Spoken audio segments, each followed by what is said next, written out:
The ethnic Kikuyu residents at the Naka Displaced Peoples Camp in the Rift Valley were driven from their homes by Kalenjin mobs following the last presidential election in Kenya. Years later, they're still waiting to be resettled by the Kenyan government. As the country prepares for elections on March 4th, camp resident Scholastica Wanjiru says she sees hope in the alliance of Kikuyu presidential candidate Uhuru Kenyatta and his Kalenjin running mate William Ruto.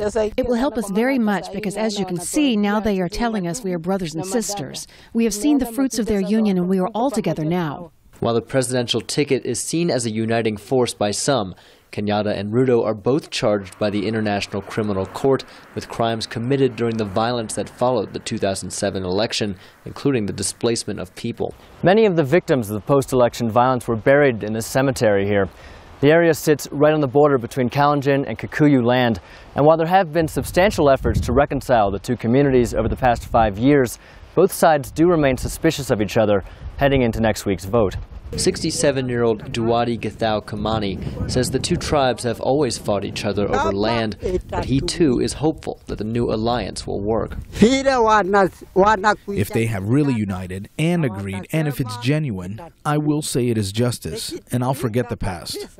But Nick Omitto, deputy head of the Center for Human Rights and Democracy in Eldoret, is skeptical about the real motivation of the camp's residents for supporting Kenyatta and Ruto. I think those IDPs are just not being genuine because one is that it's the same group that has made them to be in that position. The two, that the cost of them being in that position. I think that the perception is that the two will win and then they'll reward them. That's what they're looking at. Land rights have been a major issue in this year's presidential race. Residents of Naka camp are hoping that their vote will help bring them new land to farm and a place to call home. Gabe, Joselow, VOA News, Eldoret, Kenya.